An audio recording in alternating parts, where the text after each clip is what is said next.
نستعين اهدنا الصراط المستقيم صراط الذين أنعمت عليهم غير المغضوب عليهم ولا الضالين آمين. الحمد لله رب العالمين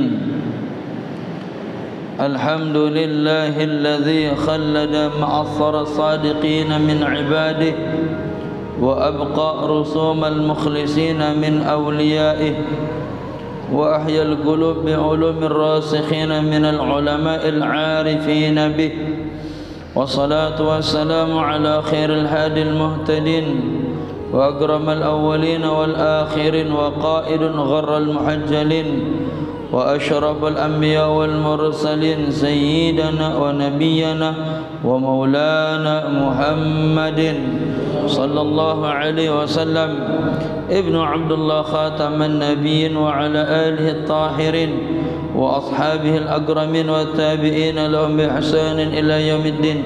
أما بعد سبحانك لا علم لنا إلا ما علمتنا إنك أنت العليم الحكيم وتب علينا إنك أنت التواب الرحيم وقل رب اشرح لي صدري ويسر لي أمري واحلل عقدة من لساني يفقهوا قولي اللهم انفعنا بما علمتنا وعلمنا ما ينفعنا وزدنا علما برحمتك يا أرحم الراحمين.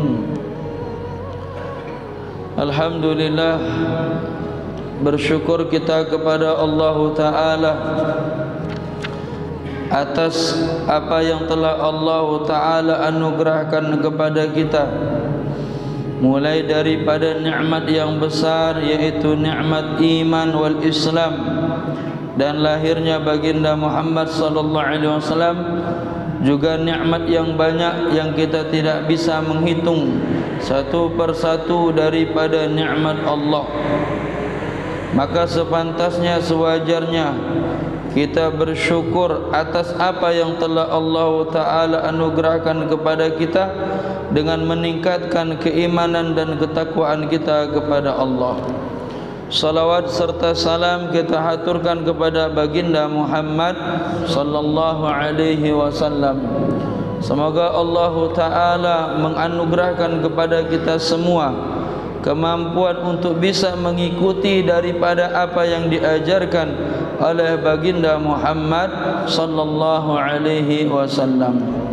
Ma'asyiral muslimin, jamaah salat maghrib yang Allah Ta'ala muliakan, sebelum kita meneruskan daripada pembacaan kitab Fathul Gharibul Mujib fi Syarh Al-Fadh At-Taqrib, maka saya ingin menyampaikan apa yang di dalam kitab Nasaihud Diniyah wal Wasaya Imaniyah. Rasulullah sallallahu alaihi wasallam bersabda, badiru bil a'mali salihati qabla an tushghalu wasilul ladzi bainakum wa baina rabbikum bi kasrati dzikrikum ilahu. Badiru, segerakan oleh kalian dengan amal-amal saleh qabla an tushghalu, sebelum kalian disibukkan. Wasilul ladzi bainakum wa baina rabbikum, dan sambung oleh kalian antara diri kalian dengan Tuhan kalian, yang dimaksud sambung hubungan dengan Allah, bi kasrati dzikrikum lahu, dengan memperbanyak mengingat Allah. Dan juga Rasulullah sallallahu alaihi wasallam juga menambahkan, ni'matani maghbunun fihima katsirun minan nas, dua nikmat yang sering dilalaikan, diabaikan oleh kebanyakan manusia. As-sihhatu wal faraghu, yaitu nikmat sehat dan nikmat lapang. Jadi Rasulullah sallallahu alaihi wasallam memerintahkan kepada kita agar kita jangan menunda-nunda kebaikan, jangan menunda-nunda amal saleh sebelum datang masa kita disibukkan dengan urusan kita. Dan juga sambung hubungan dengan Allah dengan memperbanyak zikrullah, yaitu berzikir mengingat Allah. Juga Rasulullah sallallahu alaihi wasallam ingatkan kepada kita bahwasanya banyak manusia lupa dengan dua nikmat. Yang pertama adalah nikmat sehat. Orang banyak lalai dengan nikmat sehat, sehingga apa? Sehat itu berlalu begitu saja tanpa diisi dengan ibadah, tanpa diisi dengan ketaatan kepada Allah. Pada akhirnya datang masa sakit, dan ketika itu hanya penyesalan yang dia rasakan. Kenapa dulu waktu sehat tidak pergi ke masjid untuk sholat berjamaah? Kenapa dulu waktu masih sehat tidak membaca Al-Quran? Sekarang udah enggak kebaca lagi Quran karena sudah rabun. Kenapa dulu ketika dalam kondisi sehat tidak melakukan kebaikan yang banyak, sekarang tubuhnya sudah melemah? Ini banyak orang yang melalaikan daripada nikmat sehat. Juga yang kedua, nikmat faragh, nikmat kosong. Waktu kosong begitu saja berlalu tanpa diisi dengan baca Al-Quran, tanpa diisi dengan kebaikan-kebaikan, sampai pada akhirnya datang waktu sibuk, dan di saat itu tidak lagi bisa melakukan kebaikan. Yang dimaksud sibuk di sini adalah ketika kejar-kejaran dengan waktu. Disibukkan dengan nyawa yang sudah sebentar lagi habis. Ketika itu dia sibuk bagaimana untuk mengatur napasnya. Dan di saat itu jangankan untuk melakukan sholat, untuk mengucapkan la ilaha illallah saja dia kesulitan. Karena apa? Dia kesibukan mengatur napasnya. Maka kan itu saudaraku, dua nikmat ini jangan sampai kita lalaikan begitu saja. Karena ingat, di dalam hadis yang lain Rasulullah sallallahu alaihi wasallam bersabda, Ightanim khamsan qabla khamsin. Hendaknya kita menjaga 5 perkara sebelum datang 5 perkara.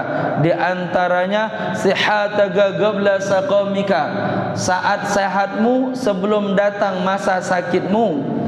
Wa faraghaka qabla syughlika, dan saat-saat kosongmu, saat-saat lapangmu sebelum datang masa sibukmu. Maka karena itu saudaraku, mari kita memperbanyak amal saleh, memperbanyak kebaikan selagi Allah Ta'ala memberikan kesempatan kepada kita.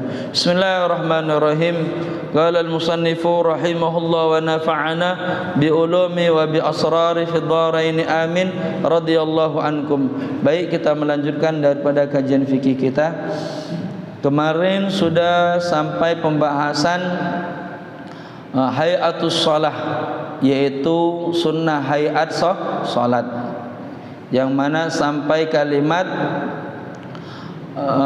warraf'u wa qawlu sami'allahu liman hamidah rabbana lakal hamdu.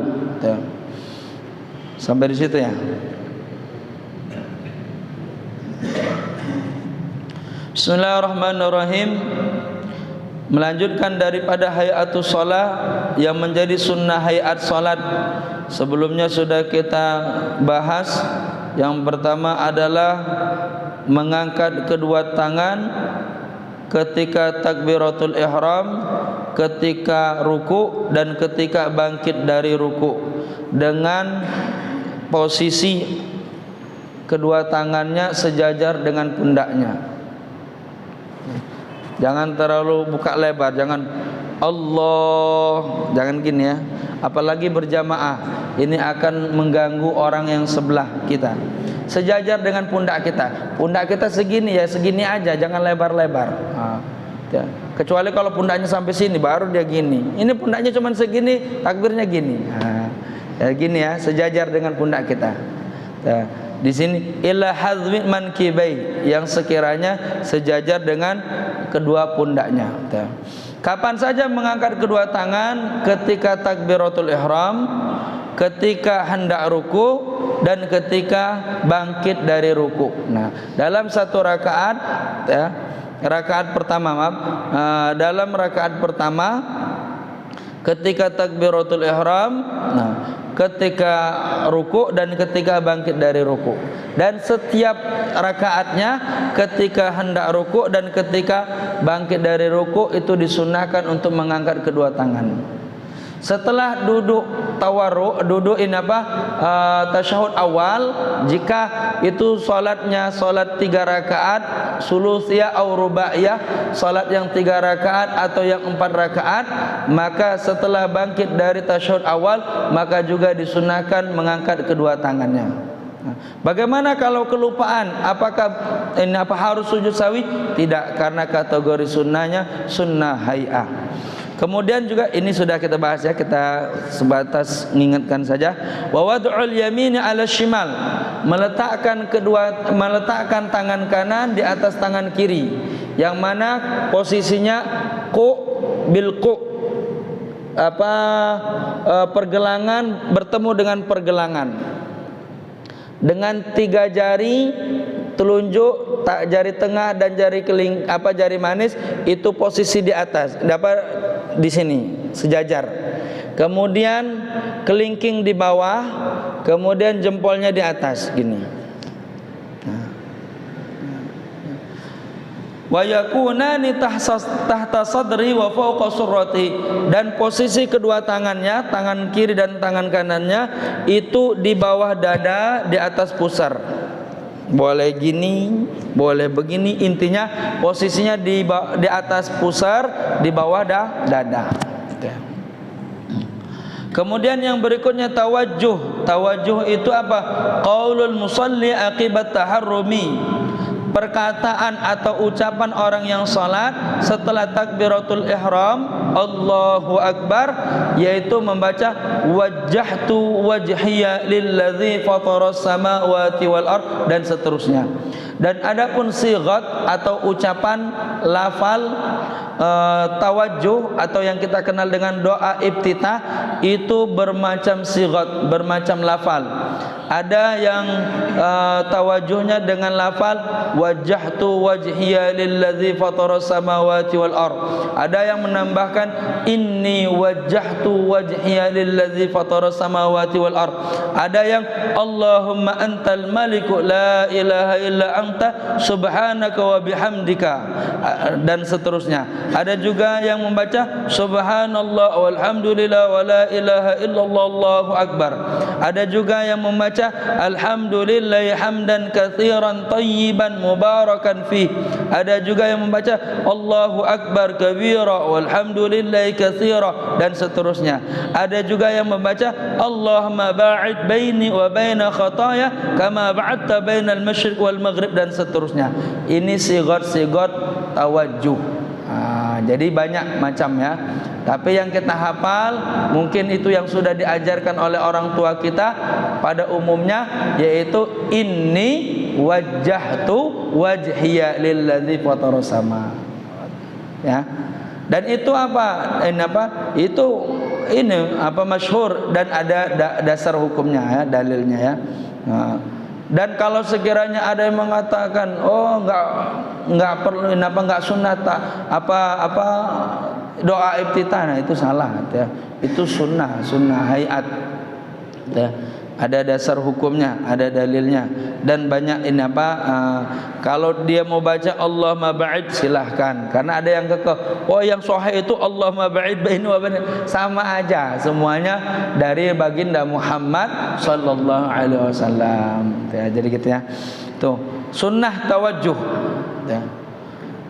Kemudian wal isti'adzah, nah, membaca ta'awuz.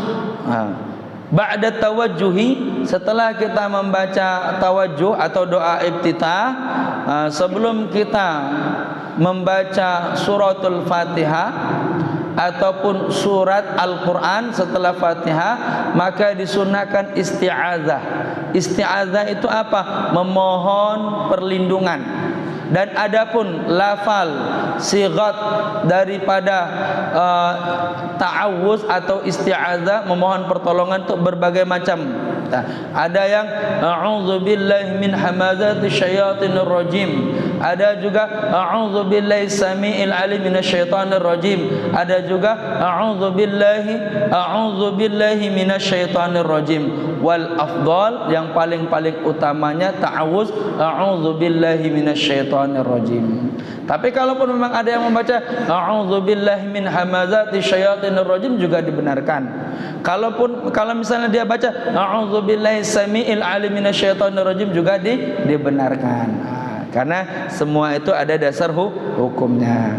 Tapi paling utama ta'awuz, yaitu bacaan ta'awuz a'udzubillahi minasyaitonir rajim. Wal jahru fi maudhihi wal israru fi maudhihi, mengeraskan bacaan di tempat kerasnya bacaan. Wal israru fi maudhihi, dan memelankan bacaan di tempat dipelankannya bacaan. Nah, adapun di antara dikeraskannya bacaan di salat subuh, di salat maghrib, di salat isya, di salat Jumat, dan di salat 2 hari raya Idul Fitri dan Idul Adha. Sunnah disyariatkan bacaannya dikeraskan. Tapi kalau sekiranya bacaannya nggak dikeraskan, bagaimana? Ya nggak apa-apa. Pada dasarnya sunnah salat berjamaah ini, atau salat berjamaah imam mengeraskan bacaan, ataupun salat munfarid, salat sendiri juga tetap disunnahkan dikeraskan. Jadi sekalipun kita salat sendiri, masbuk ya, salat sendiri ya, matrukus salat. Orang udah pada selesai, dia baru dapat tasyahud akhirnya imam. Dia dapat jamaah, tapi dia nggak dapat rakaat. Mau nggak mau kan berarti dia harus ngulang satu rakaat dari awal ya. Tetap dia dapat jamaah, tapi dia nggak dapat rakaat. Terus apakah bacaannya dipelankan? Ya enggak. Bacaannya ya tetap dikeraskan, disuarakan. Disuarakan. Kenapa? Karena disunahkan disuarakan. Mau sholat berjamaah imam ataupun sholat sendiri, itu bacaannya dikeraskan di waktu dikeraskannya bacaan. Juga dipelankan bacaan di waktu dipelankannya bacaan, seperti halnya sholat zuhur dan sholat asar. Itu disunahkan untuk dipelankan bacaannya. Wa illa, akan tetapi ada pengecualian perempuan. Perempuan sholat berjamaah Allahu Akbar, tentu imamnya mengeraskan bacanya. Bismillahirrahmanirrahim, Alhamdulillahi Rabbil Alamin. Kedengaran ada suara laki-laki asing, maka seketika itu si perempuan boleh memelankan bacaannya. Khaufan minal fitnah, dasarnya karena takut fitnah. Jadi gitu ya. Jadi sunnahnya dikeraskan bacaan. Tapi kalau sekiranya didapatkan orang ini laki-laki asing, maka imam perempuan ini boleh memelankan bacaannya, sekalipun itu sholat maghrib, sholat isya, atau sholat yang dikeluarkan suaranya, dikeraskan suaranya. Kenapa? Karena dikhawatirkan fitnah. Paham? Kategorinya sunnah hayat. Atau misalnya contoh sholat isya, Bismillahirrahmanirrahim, terus pas mau baca surat hilang suara.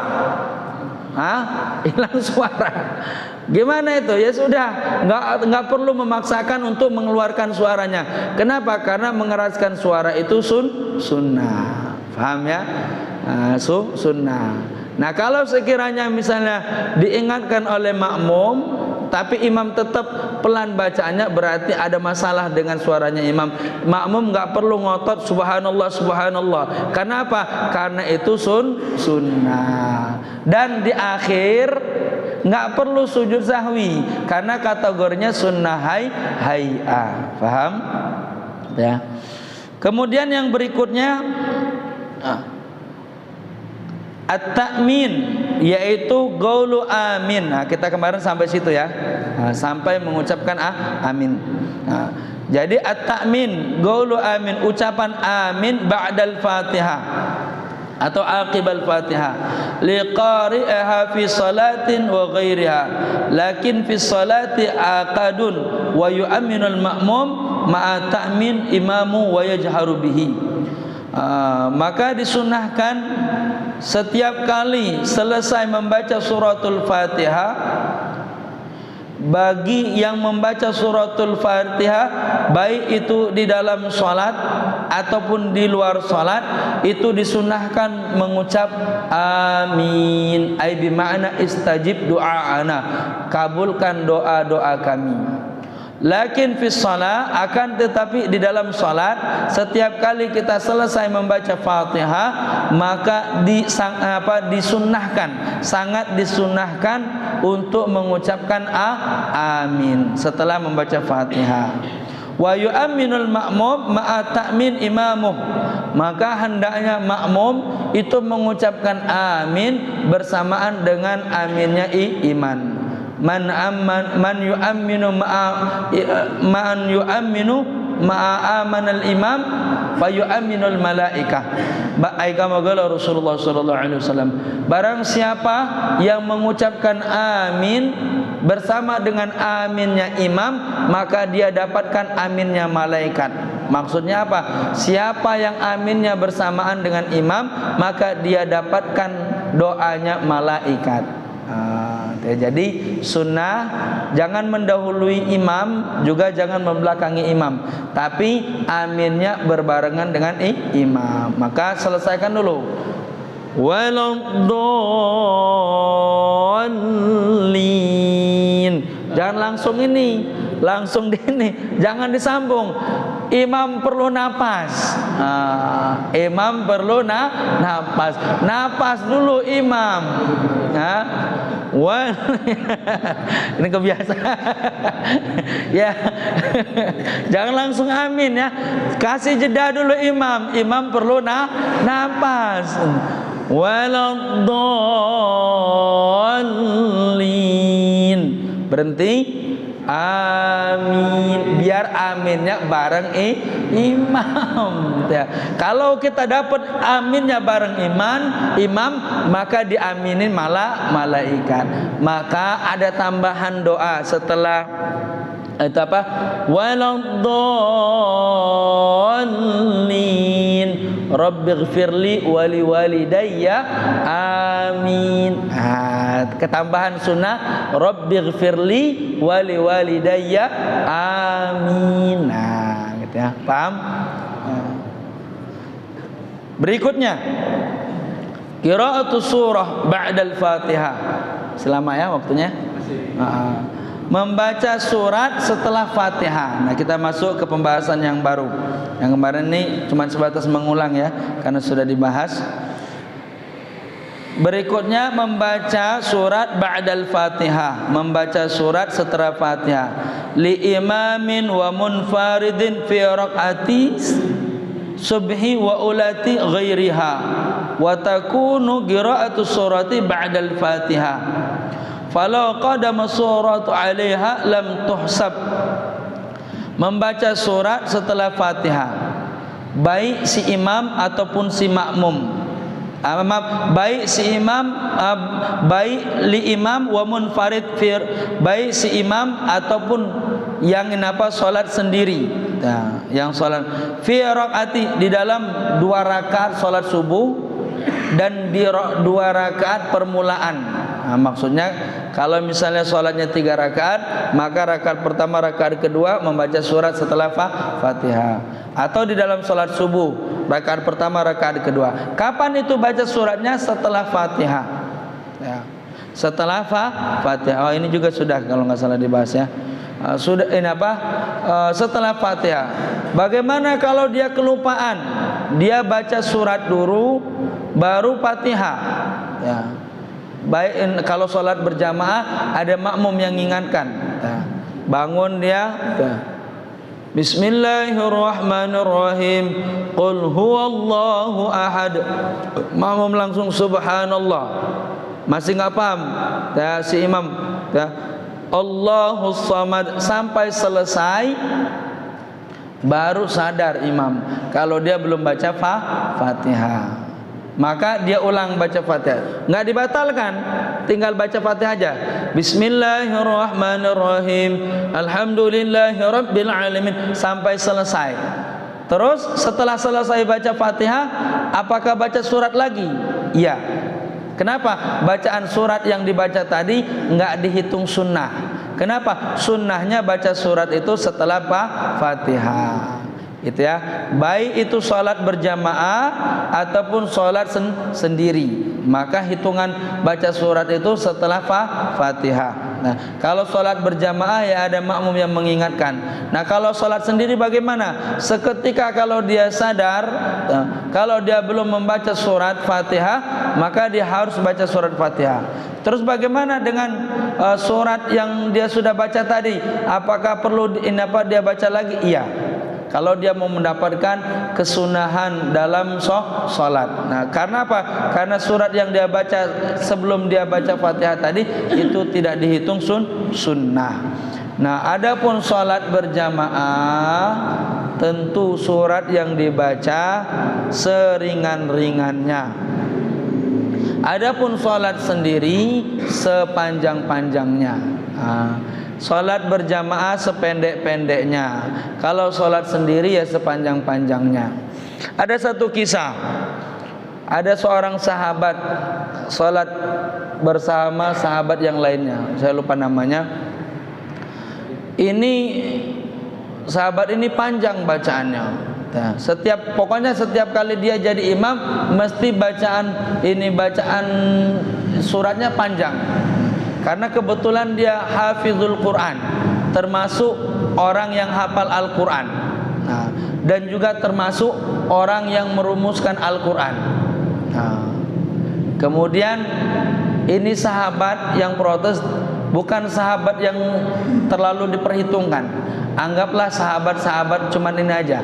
Enggak termasuk daripada sahabatul kubar, sahabat-sahabat yang besar, tapi dia termasuk sahabat-sahabat yang kecil, cuman sebatas kenal dengan Rasul saja, bukan orang yang ikut andil dalam dalam dakwanya Rasul. Nah, dan juga bukan orang yang memang sehari-harinya bersama Rasul. Nah, tapi dia kritis. Sampai dia beberapa kali protes, akhirnya dan protes itu diabaikan sama sahabat yang imam ini. Akhirnya dia buat laporan kepada Rasul, ya Rasulullah, anna fulan bin fulan sallaka salatil munafiq. Sesungguhnya fulan bin fulan dia salat sama seperti salatnya orang munafik. Kenapa? Dia sholat suratnya panjang, sehingga membuat saya letih. Kemudian, tapi ternyata sahabat yang protes ini sebelumnya dikatakan kalau dia termasuk daripada orang pendusta agama. Kenapa dikatakan pendusta agama? Karena kenapa dia nggak seneng sholat dengan bacaan yang panjang. Malah justru dia protes. Akhirnya dua-duanya dipanggil sama Rasul. Emang benar kamu kalau ngimam bacaan suratnya panjang? Iya ya Rasul. Terus ya ini dia protes. Setiap kali saya ini ngimam bacaan surat saya panjang, dia protes. Nah, terus dia ini ngadu juga sama Rasul kalau dia termasuk pendusta, dibilangin pendusta agama. Saya dibilangin pendusta agama ya Rasul.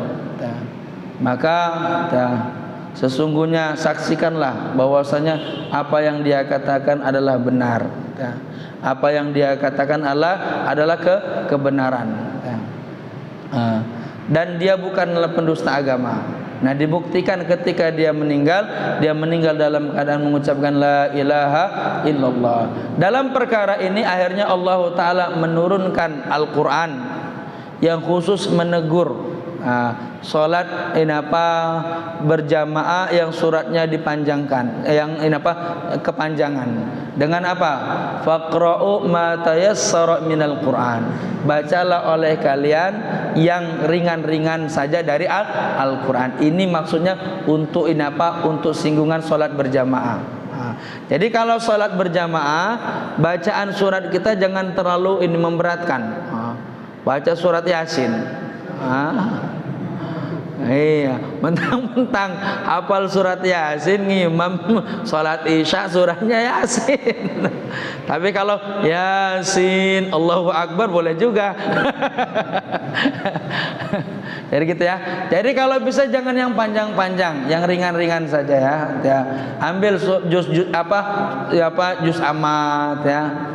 Surat juz amat. Atau kalaupun memang mau surat-surat yang panjang boleh, tapi berapa ayat, misal 3 ayat sudah langsung ini ruku ya. Paling panjang salat subuh ya. Ain ketemu ain saja ya. Dari satu ain ayat, satu ruku, satu ain saja. Jangan sampai ini 40 ain, orang udah kepegalan duluan. Kenapa? Karena salat berjamaah itu salat bersama-sama. Nah, yang kita harus pikirkan di belakang kita, ya, ada orang yang punya hajat, ya, ada yang dengkulnya udah oglek-oglek, ada yang kebelet kencing, ada yang ini mau jemput istri, ada yang belum makan, pulang kerja belum makan, sholat maghrib dulu. Yang imam kepanjangan ininya suratnya, tambah lapar di akhirnya. Bikin jangan, makruh hukumnya, makruh ya. Kalau bisa jangan ya. Jadi bacaan surat ketika sholat berjamaah itu seringan-ringannya, semudah-mudahnya. Jangan dibuat susah. Nah kalau sholat sendiri silahkan, mau 4 juz 5 juz bodo amat silahkan. Tapi sholat sendiri. Tapi kalau sholat berjamaah, pilih surat-surat yang pendek saja, yang sekiranya rukunnya dapat, sunnahnya dapat. Paham sampai sini? Silakan. Ada pertanyaan? Ya. Waalaikumsalam warahmatullahi wabarakatuh.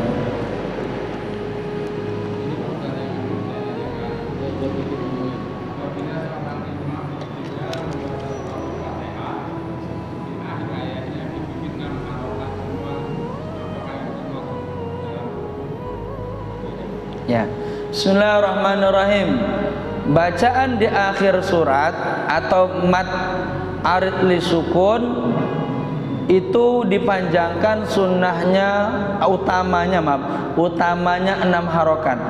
Jadi mat arid li sukun itu adalah apabila terdapat huruf mat di akhir bacaan sebelum huruf yang diwaqafkan. Maka hukumnya dalam hukum tajwid disebut dengan mat arid li sukun. Adapun mat arid li sukun, cara membacanya boleh 2 harokat, boleh 4 harokat, boleh 6 harokat. Akan tetapi yang paling utama adalah 6 harokat. Contoh, Bismillahirrahmanirrahim, 2 harokat. Himnya Bismillahirrahmanirrahim, 4 harokat. Bismillahirrahmanirrahim, 6 harokat. Mana yang paling utama? Yang terakhir. Jadi gitu. Tapi nggak masuk rukun ya, itu bukan rukun. Sunnah bacaan. Sunnah. Tapi ingat, nggak boleh berubah bacaan kecuali sampai 1 wuku. Kalau memang itu saat ini suratnya panjang. Kalau dia ada yang mengatakan kecuali udah pindah surat. Jadi kalau memang masih dalam 1 surat, kalau misalnya Bismillahirrahmanirrahimnya 6 harokat, sampai terakhir harus 6 harokat. Jangan Bismillahirrahmanirrahim. Pas alhamdulillahnya 2 harokat. Alhamdulillahirabbil alamin. Ini enggak boleh. Kalau udah pakai 6 semua. Kalau udah pakai 2 semua sampai akhir. Kalau pakai 4 semua. Ya, itu diantara adab dalam membaca Al-Quran. Tapi enggak membatalkan sholat. enggak membatalkan, makruh saja. Silakan, ada lagi? Ya. Assalamualaikum. Ya.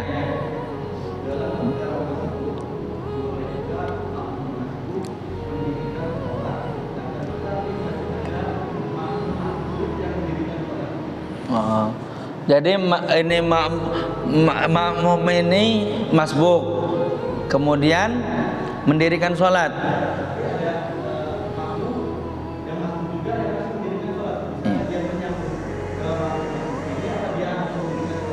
Sendiri gitu ya. Bismillahirrahmanirrahim. Ada masbuk.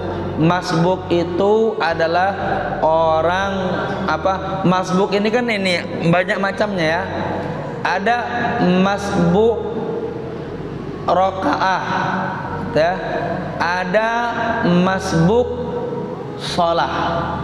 Masbuk rokaat tertinggal rakaat. Masbuk sholat ya tertinggal sholat.